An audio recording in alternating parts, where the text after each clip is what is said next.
The work that was begun so long ago in Ireland has spread globally, and the act of compassion of the Sisters of Mercy can be seen and, more importantly, felt in the lives they have touched throughout the years. When I went to visit the Sisters of Mercy, there was a picture booklet about Catherine Macaulay. And you can imagine as a young girl, maybe in Form 3, reading through the life of Catherine Macaulay, seeing how she dedicated her life to God and then to the poor, to women, and all this now just confirmed. And so when it came to making my final decision, I think I didn't have a big problem. I knew where my heart was.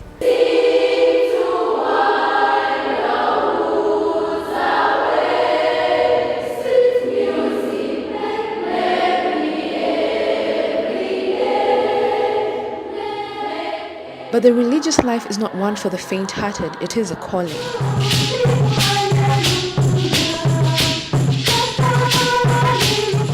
Mary Magdalene knew without a doubt this was the life for her, but she needed a family that she would fit in.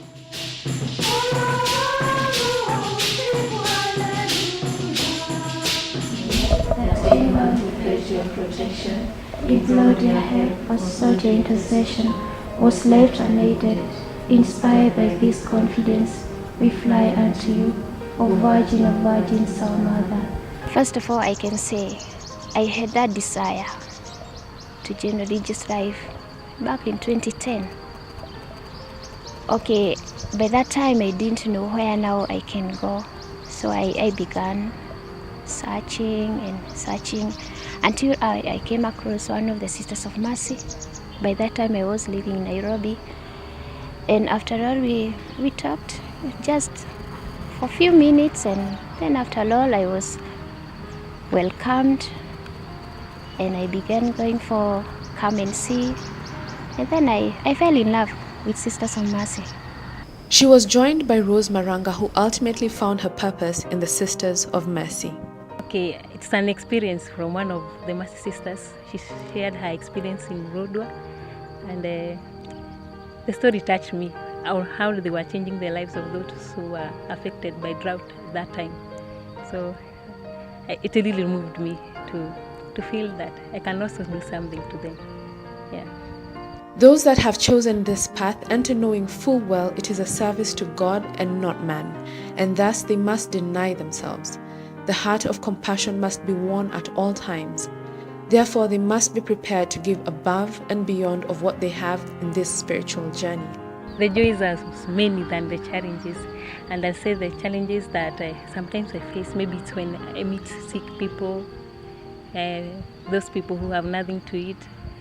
But I say the joy is that whenever we visit, I see them or I visit them, they have something to offer to me, like they have hope. The things that used to challenge me, like for example, I worked before I entered, and the same case, some of the people would have worked for a year or two before they come. So you have kind of an established way of life. Then you come, and then you are following a program, and it's not easy because you are just used to, you wake up, decide for yourself if you want to stay in the house the whole day, you stay. If you want to visit, their life is freer outside than it is here. So I see myself in them, and having been in that situation, I understand them. We share with the young people, and as they make choices to want to become sisters or to join religious life, we journey together with them. And as we continue to communicate with each one of them, I invite them to visit us in our congregation, in any community within Kenya. When they come, we share more about our charism of Sisters of Mercy, which is about love and compassion for the poor. I would encourage her to look at her life as it stands, and what does she see? How does she know she's being called to the religious life, or what does she see? How can religious life help her?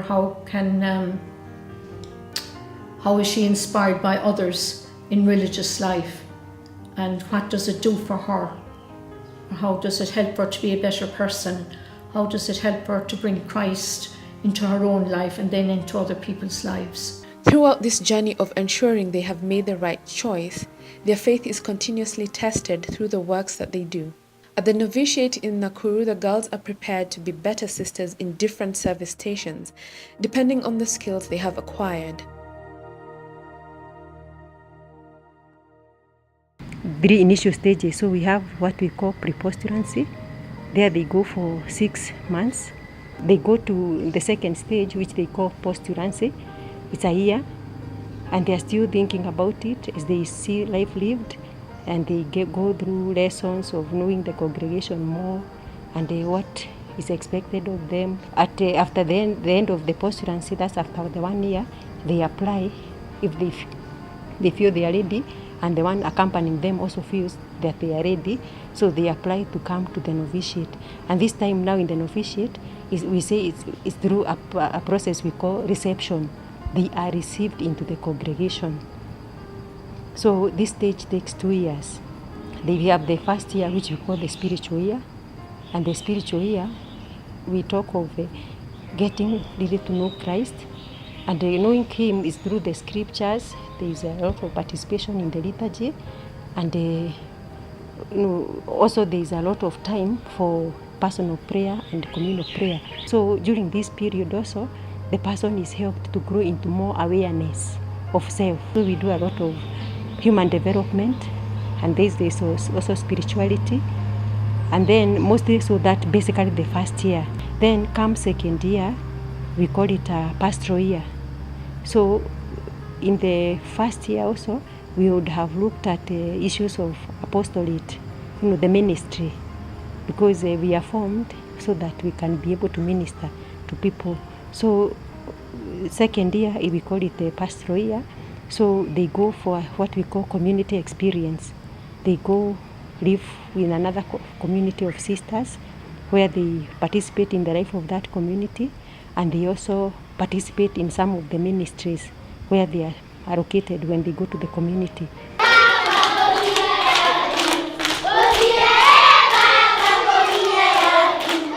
Later in Lokori, Turkana, we found Rose. She has been dispatched here to teach under the unforgiving sun.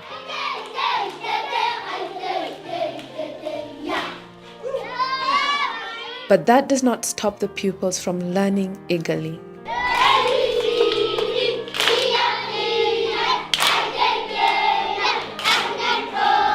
Here she receives guidance from those who have preceded her, encouraging her in a walk they know only too well.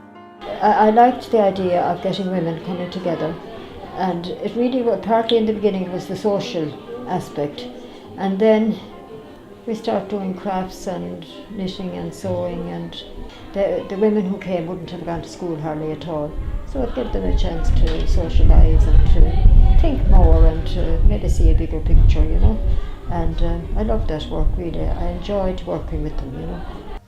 The girls have to keep renewing their vows after every 2 years for a period between 6 and 9 years. But in the meantime, they train in various capacities to equip them further to serve those who need it most.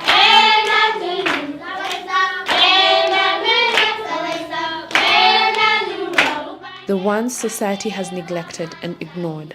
I was just loitering in the village, sometimes looking after the animals. Then one day when I was in the church on Sunday, I heard an announcement that there's a school that has been opened here that will help shepherd.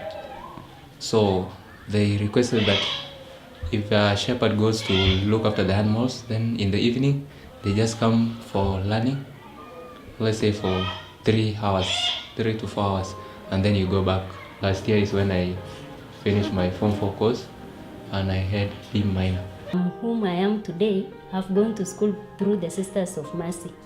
It is the Sisters of Mercy who took me to school, and from my primary education up to my college level, it is through the Sisters of Mercy that I knew what school is. I've worked in different places, but the poverty, the suffering in Turkana has made me get into the roots of who I am as a Sister of Mercy.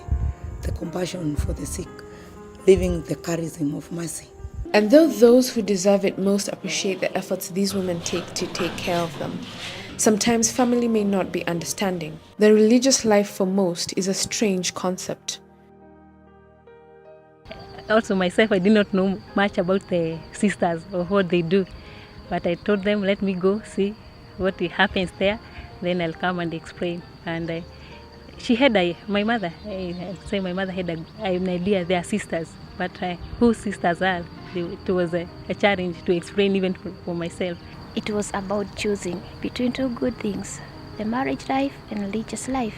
And so after sitting down with myself and trying to weigh the pros and cons, and I said, let me try religious life, because the desire was really overwhelming by that time. They ask questions like, a beautiful woman like yourself, why waste yourself? You don't have a family of your own. Why are you so concerned with these girls? You know, and they are giving you nothing. So society understands them even less. Like my friends, even the people I was teaching, before I came here, I was in Nairobi. So they were asking me, what mistake did you do for the sisters to send you to West Pokot? We hear people are killing one another. Are you going to survive there? There is hunger. And in fact, the year I came, there was a lot of hunger that year. There was no rains for a while. I said, I have done nothing.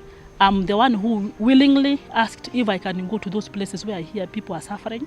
But whatever misconceptions the world may have of their path, they heed the call and march on, living by the charisms of Catherine Macaulay. And you know, like we have to touch their also moral life.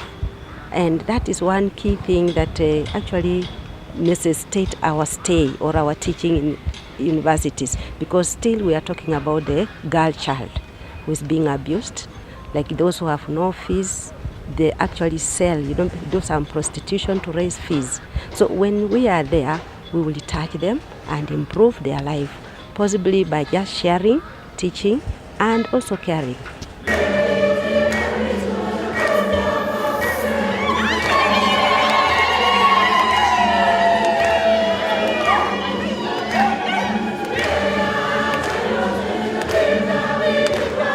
Sisters Rose and Mary Magdalene, who have just joined the religious life, look on to others who have trod before them, and seeing their works and more importantly the lives they have touched is of great encouragement. What is it that you ask? Desiring to dedicate myself forever to the service of God's people, I ask to make perpetual vows in this congregation of the Sisters of Mercy.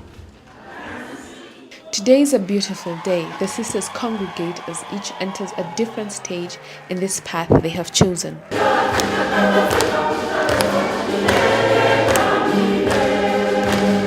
Song and dance to the Almighty to give thanks for the far they have come, and perhaps praying for grace and strength for the journey that lies ahead.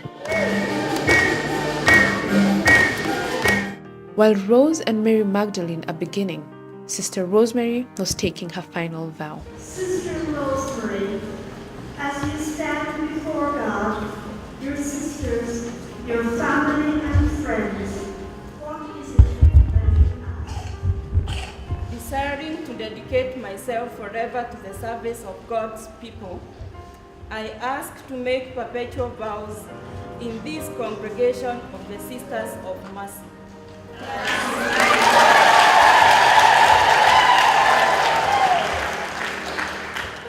And with her life married to Christ for eternity as many others, the faith and work continues to reach out to those less fortunate.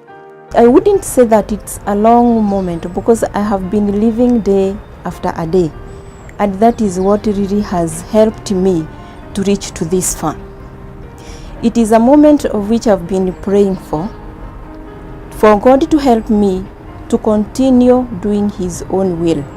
My desire always is to do God's will, for I knew that this was not my call from the beginning, but it is God's call, and I always wanted to follow. In every step they take, it is dedicated in an active prayer life, where they draw their strength daily. Prayer and looking at the life of Jesus Christ, that the sacrifice He made for all people, regardless of their status or their tribe or whatever place they came. It's the prayer life which is really helping me so much. When you pray, you are filled with the love of God, and you are able to send that love of God to anybody, even when you are working. Above all, prayer. That means for one to be a sister, And actually this is all across the board. You must be a person who loves prayer, a person who always, every day, has that time. Because again, for us to live this life or to develop our spirituality, that's the food for our souls that nourishes our life. So it's like from prayer I go to ministry, and then even when I am ministering there, whatever I encounter, again I bring it back to prayer. And so it's like our life revolves around prayer. You can have all the other qualities, but if prayer is not there, you will not make it. This is one of the prayers they recite to remind them of the life they've chosen, the Susupe, a prayer of full surrender to the Lord started by Sister Catherine Macaulay. To this end, their choice to extend mercy is a never-ending gift of giving, because the world needs more of it.